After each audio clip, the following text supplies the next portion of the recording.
you talked about this transformation, like through the use of sounds of drums and bells and harmonics and so forth. What, in your opinion, what do you think, how the human should transform ourselves? That's a big question, but I feel that we are born for a purpose here, to become more and more conscious and go through experiences to gain awareness and hopefully to gain compassion.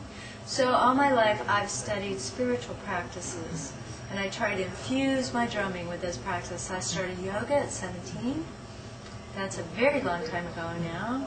In meditation practices, I've studied Tibetan Buddhism, meditation from India, and then I was able to study Japanese tea ceremony at Odasinki in Manhattan.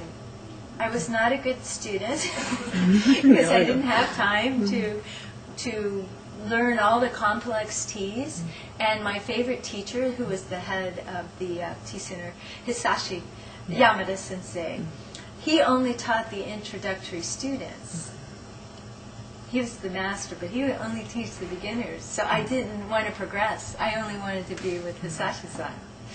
So I didn't become a good tea student, but the ideas of that, I still, every day, I make my cup of tea from matcha, and I try to take that into the drumming, the mindfulness, the being present with what I'm doing, and then making it as an offering. So last night, when you saw us, we made that whole concert as an offering, in that same spirit. So, you know, I work hard, and I get tired, and I fail, you know, as a person. And I may not handle things like I want. And, you know, I have my personal flaws still, and I keep trying. And we just have to keep trying, you know. And so, in our imperfections, to keep trying to become conscious, to keep trying to do good for all. And the drum helps me to do that. I can't tell you why. It's magic. It's magic. Thank you very much. I know you talk about female frame drummers, but is there any difference between men and women playing frame drums?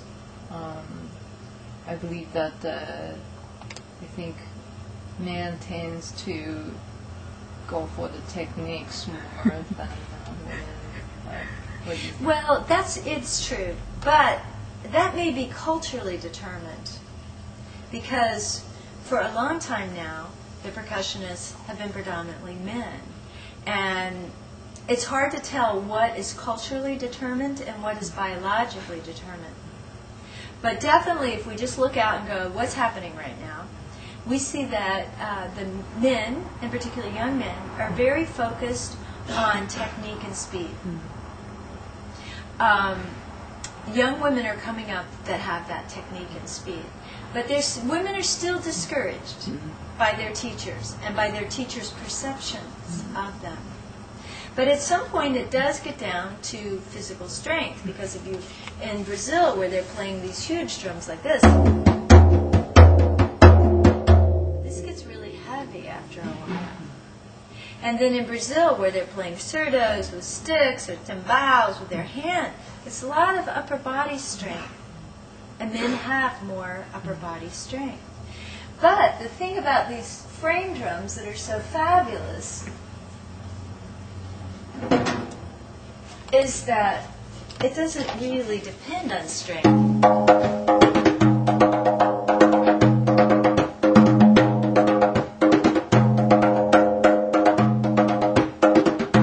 So that doesn't take strength particularly. But like I said also, I haven't concentrated on speed particularly. There's many people who play much faster than I do. There's hardly anybody that plays cleaner than I do, with more articulate powerful sounds. Almost no one. So certainly my teachers, and certainly there are many drummers who play with a lot of articulation and clean sound. But for the most part, that's what I'm known for. And this drum is a little bit.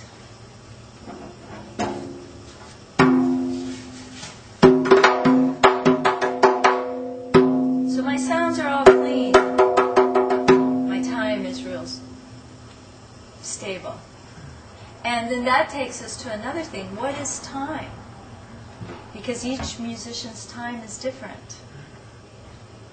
And I think this sense of time is this projection of chi and our connection to the ultimate pulse of everything. And that's what I try to teach people. How do we clarify our connection to this ultimate source of consciousness? And my favorite philosophy comes from Kashmir, from about the 9th, 10th, 11th century AD in Kashmir, and it's called the Doctrine of Vibration. It's a fabulous, the Spandarika. It's a fabulous, any percussionist, this should be your main religion. And it says at the center of all of reality is a pulse of consciousness, and that everything is a manifestation, a wave of this. And my latest CD is called Sundya Lahari, which means this wave of bliss out of that original pulse. How do we connect completely with that? How do we let that flow through us? And I think the greatest musicians have always done that. And you can watch them. What is coming through them? It's their connection to this ultimate source of who and what we all are. Right? It's not what you can do on the drums. It's your connection to ultimate reality and what you're trying to project through that, and who you are, and what you've done with your consciousness for your whole life. Every note, you're projecting that. You see people, you watch them, you can see them on stage, you can see what they are energetically. So how do we work with that? I have drum teachers, but what I really have are spiritual teachers. I have a Qigong master from China who works with me. We do Qigong for 2 hours, and then we sit down with my drum.